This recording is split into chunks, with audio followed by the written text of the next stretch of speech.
All right, guys, we are live for this episode. Getting started, dispositions. This is part 3 of a 4-part series for, kind of beginner, real estate investors. So 4 legs, 4 pillars of a real estate investing business. Number 1 is lead generation. Number 2 is acquisitions. Number 3 is dispositions.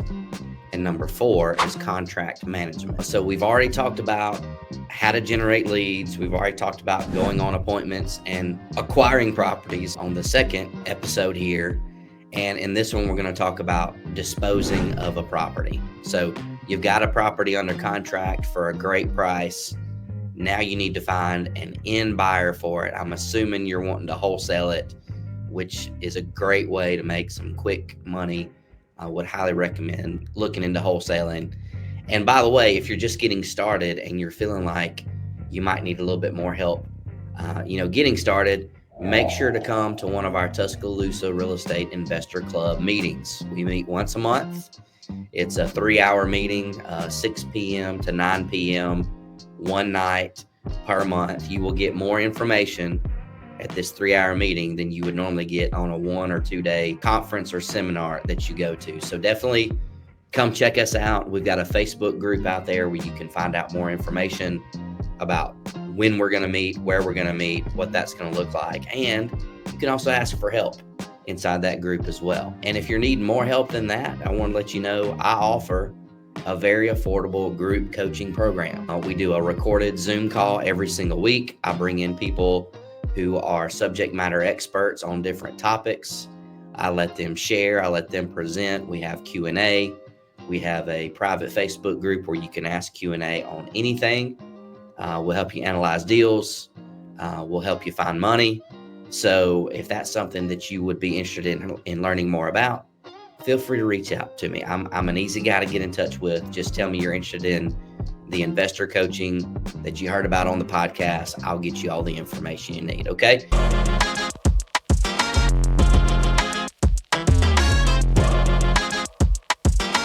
Let's jump into today's episode, okay? So I want to start off really quickly, give you some very basic guidance on disposing of a property, okay?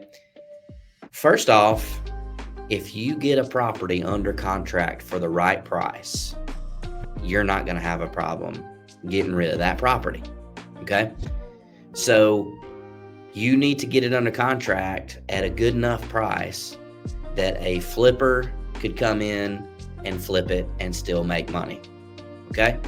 You need to know what numbers flippers are looking for, all right?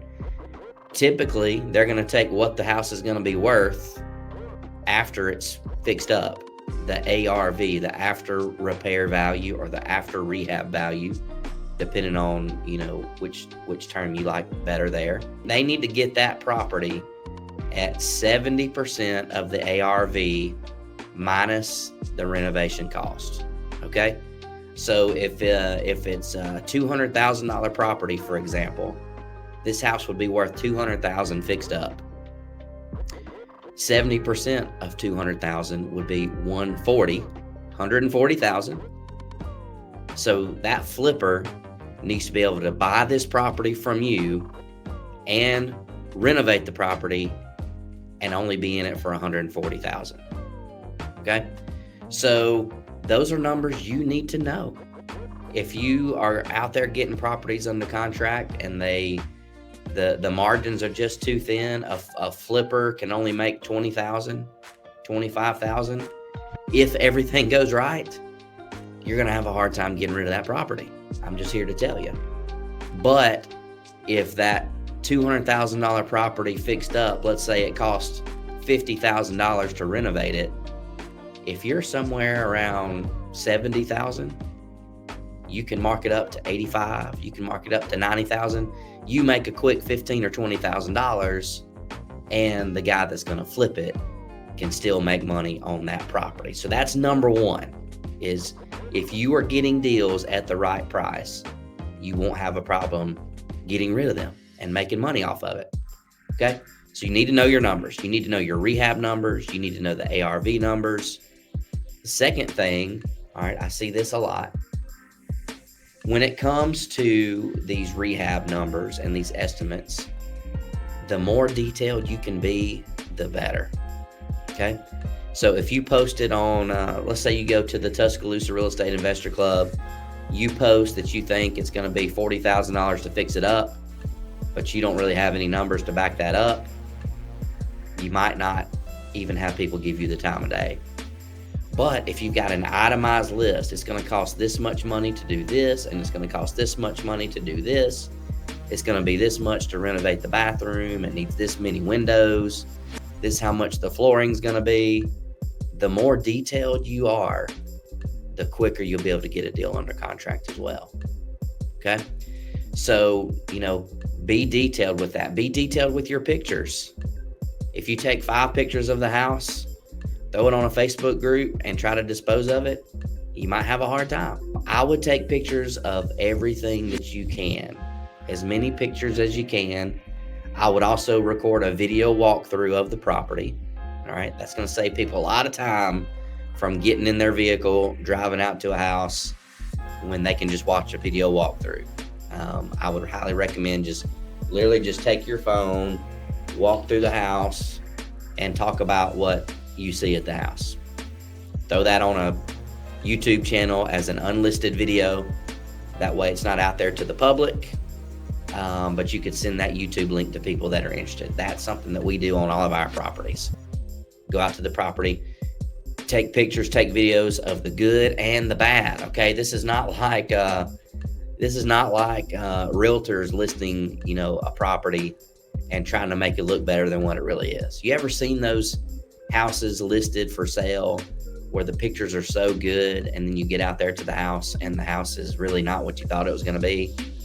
You don't want to be doing that when it comes to, investors. You want to take pictures of the good and the bad. I would want to point out to them the bad things that I saw. Okay, so if there's a hole in the ceiling, I want a picture of that hole in the ceiling. If there's water damage somewhere, I want to know there's water damage in there. Okay, all these things can be fixed, but it makes you look more credible as a wholesaler when you are not trying to cover things up. Okay, you're not wasting people's time trying to get them out to a property that has a ton of issues. We would rather, I can speak for myself and everybody else that kind of does this on more of a full-time basis, we don't want our time wasted. So don't try to make a house look better than what it really is. If it's a turd, make it look like a turd, okay? So pictures and a video walkthrough, number 2. So number 1 is you get it under contract at the right price, you're not gonna have a problem. Number 2, more pictures, more videos. And then number 3 is, where are you going to try to list this thing at? Okay. Now, Facebook groups are great. Facebook Marketplace is great. We use those. Investor Lift is a great website out there. You might be able to find properties even sometimes. We found one last week, got it under contract over the weekend. That we found from a wholesaler on Investor Lift that we're going to flip. Okay. We're going to flip this house. We found it on Investor Lift. Okay. So there's wholesalers out there listing properties on websites like Investor Lift.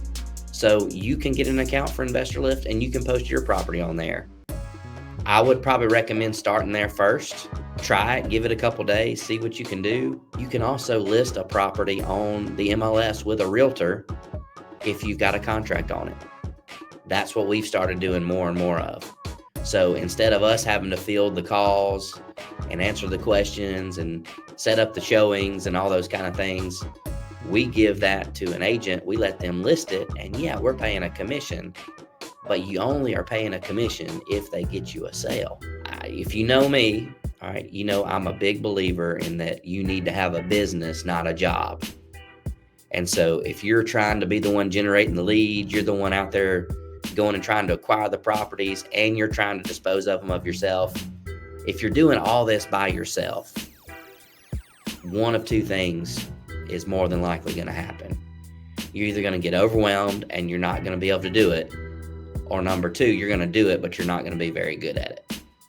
So I would be thinking strategically of who can get this property out there. And for us, again, I'm an investor. I want to make as much money as I can on an assignment fee, and I want to throw it out there and get a bite.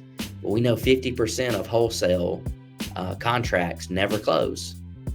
So I want to give myself the best chance, the best possibility of actually having a closed sale. We'll throw it out there to our internal group of investors first. We have a buyer list that we've built up. We'll send it out to them first. If we don't get a bite like right off the get-go, then we put the property on the MLS with a realtor, and we're glad to pay a commission when that thing closes, because they're going to get the pictures up there. They put it on the MLS. It goes out to almost 1,000 different websites. So it's going to be on Zillow. It's going to be on Realtor.com. It's going to be on Trulia. It's going to be on every major real estate company in the area that has a website. It's going to show up on their website too. So you'll get a lot more exposure by putting your house on the market with a realtor. And then they'll write up the contracts for you. They'll present offers to you. And if you are watching this and you're kind of new to this investing world, having somebody that knows what they're doing is a huge plus. So you get one under contract. Again, Facebook Marketplace works. Facebook groups work. Investor Lift works. But we've had the most success from just giving it to an agent and letting them list the property. So those are the basics of disposing of a property. If you get it for the right number, you're not going to have a hard time. Number two, good pictures, good videos. The more thorough your information is, the better. And then number three, where is this thing going to be marketed? What websites is it going to hit? Who's going to be doing that? Who's going to be fielding the calls for showings? Okay.